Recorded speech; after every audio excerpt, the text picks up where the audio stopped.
네, 안녕하세요. 케부자입니다. 시청하시기 전에 구독하기, 좋아요 부탁드립니다. 네, 정말 충격과 공포, 경기 침체를 우리가 눈앞에 두고 있습니다.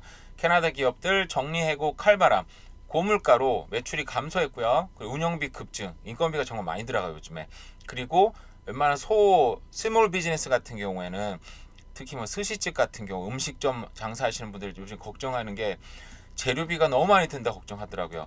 야채값 엄청 올랐고 고기값 엄청 올랐습니다. 근데 우리가 사실은 우리 주머니 사정이 좋아지질 않고 있잖아요. 네, 그래서 뭐 근데 그런 스몰 비즈니스뿐만 아니라 올해 들어서 글로벌 IT 기업 중심으로 지금 미국에서도 아마존, 마이크로소프트 뭐 많은 기업들이 지금 이미 지금 레이오프를 시작을 했습니다. 자, 캐나다 백화점 체인인 허드슨 베인 컴퍼니도 판매 직원을 포함한 직원 250명을 정리해고한다고 발표했습니다. 네, 캐나다 기업도 지금 본격적으로 시작을 하는 것 같습니다. 이번 정리해고는 일반 매장뿐만 아니라 온라인 쇼핑 판매직도 포함되어 있다. 요즘에 IT 기업들이 생각보다 많은 직원들을 지금 내보내고 있는데요. 네, 그런 흐름인 것 같습니다. 캐나다를 대표하는 신문사 포스트 미디어도 직원을 11% 감을 한다고 발표했다고 합니다. 포스트 미디어는 내셔널 포스트, 밴쿠버 선, 캘거리 헤럴드 등 그러니까 이게 전국에서 어떻게 보면 캐나다를 정말 대표하는 신문 요즘에 거의 안 보잖아요. 근데 아직도 신문사를 유지하고 있는 기업 중에 하나인데 지금 11%를 지금 감원한다고 발표했고요. 자, 현대 모든 기업들이 경제 위축 상황으로 어려움을 겪고 있다. 편집 직원을 포함한 전체 직원 11%를 이미 해고 통보는 끝났다라고 합니다. 기술 회사 베네비티 직원이 14%, 라이트 스피드가 직원 300명, 온라인 자동차 업체 클리치가 148명, 그리고 소프트웨어 회사 띵크픽인가요? 직원 76명, 20%를 해고한다고 합니다.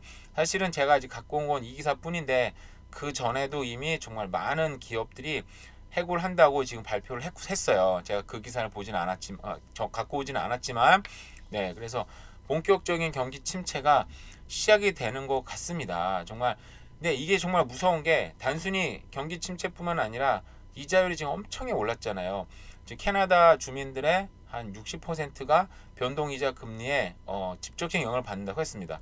그 중에는 뭐 저도 마찬가지고요. 그러다 보니까 가처분 소득 쓸 돈이 남지 않은 상황에서 그죠? 돈은 많은 사람도 있더라고요. 근데 많지 않은 상황에서 지금 수입이 점점 줄고 뭐 라인 오브 크레딧이나 좀 많은 제가 갑자기 생각이 나는데 많은 빚들을 지고 있는 상황에서 갑자기 여기서 정말 해고 통보까지 받으면 이거 완전 정말 KO 펀치거든요. 제가 봤을 때 그 전에 원투 펀치 맞다가 해고까지 돼버리면 정말 KO 펀치 맞고 쓰러집니다. 이때는 이런 사람들은 정말 어떤 자산을 완전히 다 처분하면서 버틸 수밖에 없는 상황이 됐잖아요. 정말 큰 위기가 다가오는 것 같습니다. 네, 또 반면에 이민 가서 살고 싶은 나라 캐나다 2위. 그 캐나다 우리 캐나다 있으면 제가 제일 많이 듣는 얘기가 의료 때문에 야 정말 의료가 너무 문제야. 한국 가서 치료받으시는 분들 많이 있잖아요. 근데 웃긴 게 한국 뉴스를 보면 한국에서 바라보는 의료가 가장 잘 된 나라는 영국에 이어서 또 캐나다입니다. 한국에서는 또 캐나다 늘 부러워해요. 근데 캐나다 사는 우리들 늘 문제점을 얘기하고 근데 한국을 부러워합니다. 이 결국은 장단점이 확실히 존재하는 나라긴 한 것 같아요. 그래서 캐나다는 일단은 무력은 좋은데 자기가 그걸 잘 찾아 먹어야 되고 미리미리 예방을 하고 하면 뭐 정말 캐나다는 어떻게 보면 큰 병 걸려 보면 이 나라의 어떤 의료 체계의 위대함을 아는 나라다 이런 말이 있어요. 사실은 왜냐하면 다 공짜니까 그죠. 한국은 뭐 CT, MRI 무슨 검사마다 막 30만 원, 70만 원, 100만 원 내야 됩니다. 정말 기둥법으로 뽑히는 게 있어요. 근데 이 나라는 그런 것도 필요하면 공짜로 진행이 되는데 물론 이게 다 누구 돈이 아니라 우리 텍스가 나가는 거잖아요.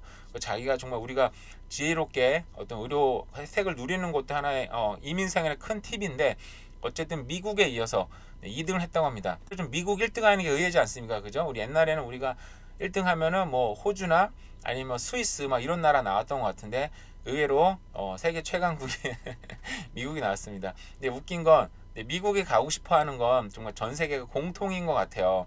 심지어는 북한 주민도 우리의 원수지만 한번 가보고 싶다. 1등에 한번 나왔고 중국도 지금 엄청나게 싸우잖아요. 근데 중국 사람들도 가장 공부하고 싶은 나라, 가장 가보고 싶은 나라 1등은 미국이 나왔습니다. 정말 많은 기회가 있는 나라인 거죠. 그죠? 세계 최강국이기도 하지만 많은 기회가 있고 또 축복을 받은 나라기도 하고, 또 캐나다도 만만치 않습니다. 캐나다도 정말 넓은 영토와 엄청난 천연자원, 그리고 작년에 이어서 작년에도 이민자가 45만 명, 올해도 또 50만을 목표로 해서 들어오고, 내후년에도 마찬가지입니다.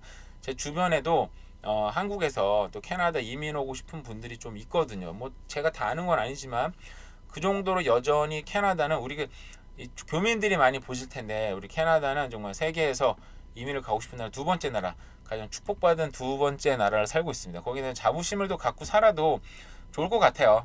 정부에서 저가 공급 주택 계획 많이 들어보셨죠? 작년에 정말 많이 나왔고, 연방정부에서 나오고, 그리고 BC 정부에서도 새롭게 수상이 된 EB 수상 같은 경우도 저가 주택 공급 계획을 많이 하겠다, 그리고 승인도 많이 내고, 밴쿠버 시장도 지금 막 승인을 엄청나게 때려줬어요. 막 좋을 것 같죠. 근데 제가 그때도 말씀드리지 않았습니까? 이거는 정치적인 선택이고, 저렇게 얘기하면 정치적으로 뭔가 이거는 뭐 정치를 비판하자는 거 아닙니다. 그냥 아시면 좋은 거니까. 이렇게 막 되게 보기는 좋아요. 듣기도 좋고, 그래서 뭔가 하는구나 하지만 막상 뚜껑을 열어보면 아니나 다를까 우리 예상대로 그게 공사가 대부분 시작 단계에 멈춰 있다고 합니다. 이거 뭐 시작부터 당연히 이럴 줄 알았던 거예요. 이게 Rapid Housing Initiative라고 명명된 주택 공급 계획이었지만, 왜냐하면 이게 문제가 뭐냐면 딴 게 아니고요, 이익이 없어요. 왜냐, 거기서 일하시는 분들 뭐 목수나 거기 일하시는 분들은 똑같습니다. 이건 사기업에 일하든 저런 프로젝트에 가서 일하시든 꼭 똑같아요. 근데 문제는 공사 주체가 아니고 공사 시공사 입장에서는 남는 게 없어요.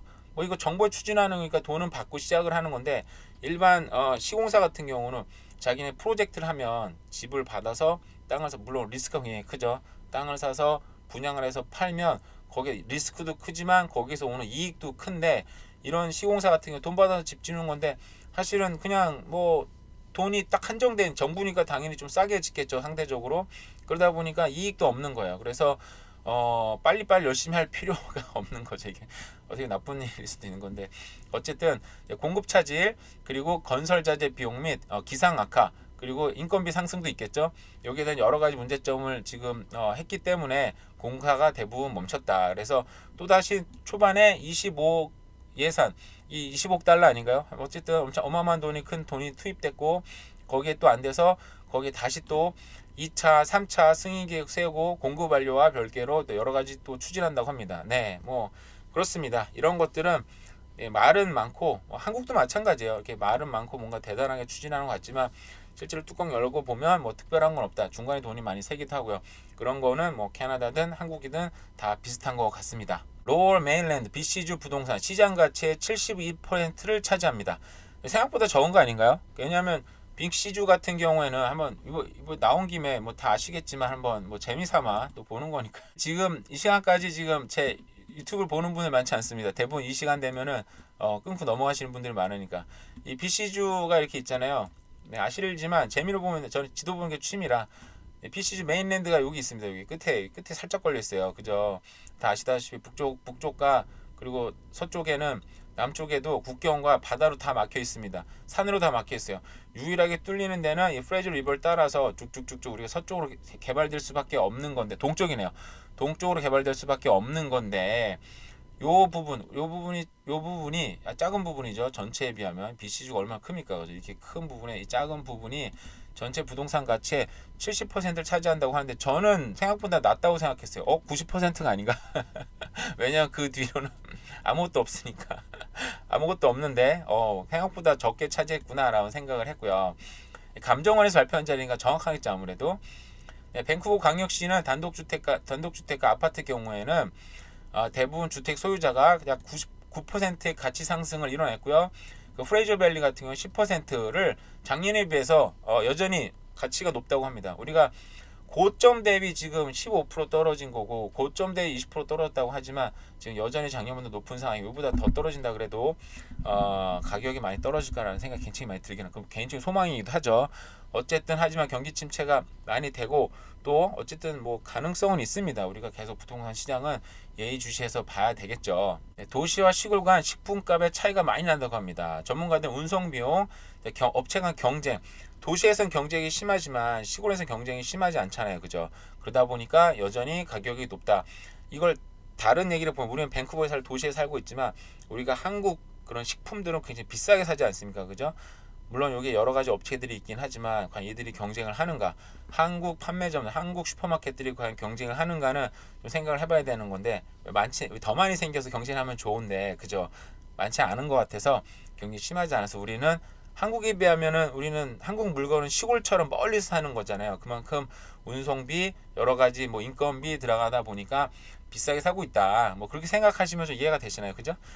당연히 달걀, 빵, 우유 필수 생활품 같은 경우 가격 차이 크지 않지만 그래도 상대적으로 시골에서는 비싸게 사고 있다고 합니다. 그러니까 도시에 사는 게 어떻게 보면은 여러모로 정말 많은 혜택이 있습니다. 그러니 당연히 토론토, 밴쿠버는 캐나다들 비싸고 살기 힘든 도시인 거죠. 그럼에도 불구하고 많은 사람들이 도시에 살고자, 밴쿠버에 살고자, 토론토에 살고자 오늘도 밀려 들어오고 있습니다. 네, 오늘 하루 또 우리 대략 또 살펴본 경제 뉴스 또 부동산 뉴스였습니다. 오늘 하루도 잘 보내시기 바랍니다. 감사합니다.